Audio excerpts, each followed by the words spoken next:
നമ്മുടെ രാജ്യത്ത് മറ്റൊരു പ്രതിഷേധത്തിന് കൂടെ കളമൊരുങ്ങുകയാണ് എന്ന റിപ്പോർട്ടാണ് ഇപ്പോൾ പുറത്തു വരുന്നത്. അടുത്ത ആഴ്ച ഇന്ത്യ കാത്തിരിക്കുന്ന ആ സുപ്രധാനമായിട്ടുള്ള ബില്ല് അവതരിപ്പിക്കാൻ പോവുകയാണ് സർക്കാർ. വഖഫ് ഭേദഗതി ബില്ല് അടുത്ത ആഴ്ചയാണ് ലോക്സഭയിൽ അവതരിപ്പിക്കും എന്ന് നിലവിൽ പ്രതീക്ഷിക്കപ്പെടുന്നത്.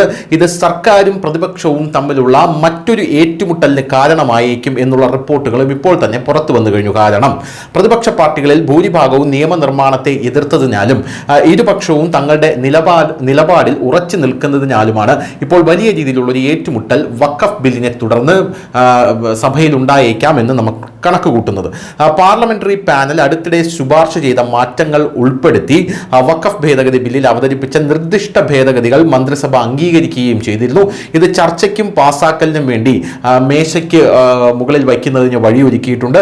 2024 ഓഗസ്റ്റിൽ ന്യൂനപക്ഷകാര്യമന്ത്രി കിരൺ റിജിജു ലോക്സഭയിൽ അവതരിപ്പിച്ച ബില്ല് JPCക്ക് റഫർ ചെയ്തു. പാനലിലെ പ്രതിപക്ഷ പാർട്ടികളിൽ നിന്ന് 11 MP-മാരും റിപ്പോർട്ടിനെ എതിർത്തപ്പോൾ പാർലമെന്ററി പാനൽ ഭൂരിപക്ഷ വോട്ടോടെ ഈ റിപ്പോർട്ട് അംഗീകരിക്കുകയായിരുന്നു.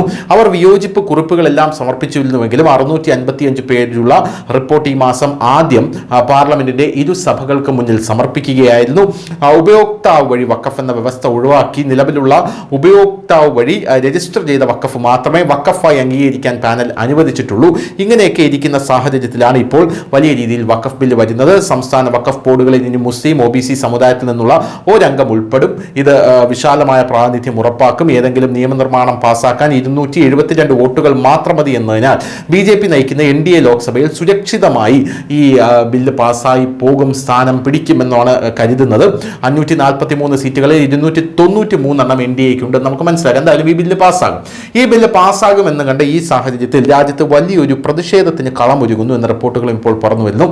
All India Muslim personal law ബോർഡാണ് ആ പ്രതിഷേധത്തിനായി അനൗൺസ് ചെയ്തിരിക്കുന്നത്. മുസ്ലിങ്ങൾ തെരുവിലിറങ്ങണം എന്നാണ് ഇപ്പോൾ ഈ all India personal law board പറയുന്നത്.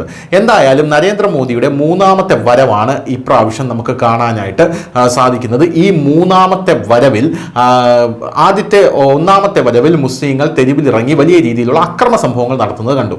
പൗരത്വ നിയമ ഭേദഗതിയിലും വലിയ രീതിയിലുള്ള അക്രമ സംഭവങ്ങൾ നടത്തുന്നത് കണ്ടു. എല്ലാം മോദി അടിച്ചൊതുക്കി ചാക്കിൽ കെട്ടുന്ന ഒരു കാഴ്ചയാണ് നമുക്ക് കാണാൻ സാധിച്ചത്. അങ്ങനെ മോദി എല്ലാം അടിച്ചൊതുക്കി ചാക്കിൽ കെട്ടും, നല്ല തല്ല് കിട്ടുകയും ചെയ്യും എന്നൊക്കെ അവർക്ക് കൃത്യമായിട്ട് അറിയാം. അതുകൊണ്ട് സമാധാനപരമായിരിക്കണം ഇത്തവണത്തെ പ്രതിഷേധങ്ങൾ എന്നാണ് ഇവർ പറയുന്നത്. അതായത് കൂടുതൽ ജനാധിപത്യപരമായി പഴയ ഒരു അക്രമോത്സുകമായിട്ടുള്ള പ്രതിഷേധ സമ്പ്രദായങ്ങളെല്ലാം വിട്ട് ജനാധിപത്യപരമായി പ്രതിഷേധിക്കാനാണ് ഇത്തവണ ഈ മുസ്ലിം പേഴ്സണൽ ലോ ബോർഡ് പറഞ്ഞിരിക്കുന്നത്. അതിൽ ക്യാമ്പയിനുകളുണ്ട്. ഈ പ്രതിഷേധത്തിൽ സിറ്റ് ഇൻ ഡെമോൺസ്ട്രേഷൻസ് ഉണ്ട്, ഹ്യൂമൻ ചെയിൻസ് അതായത് മനുഷ്യച്ചങ്ങലയുണ്ട്. ഈ പ്രതിഷേധത്തിൽ സോഷ്യൽ മീഡിയ ക്യാമ്പയിനുകളുണ്ട്, ഹാഷ്ടാഗ് ഡ്രൈവുകളുണ്ട്. എക്സിൽ അതായത് എക്സ് പ്ലാറ്റ്ഫോമുകളിൽ ഹാഷ്ടാഗ് ഡ്രൈവുകളുണ്ട്. ഇങ്ങനെയാണ് ഇത്തവണ ഇവർ പ്രതിഷേധിക്കാനായിട്ട് പോകുന്നത് എന്നാണ് നമുക്ക് മനസ്സിലാക്കാൻ സാധിക്കുന്നത്. എന്തായാലും വമ്പൻ പ്രതിഷേധത്തിനാണ് കളമൊരുങ്ങുന്നത് എന്ന് സാരം. News desk, news India Malayalam.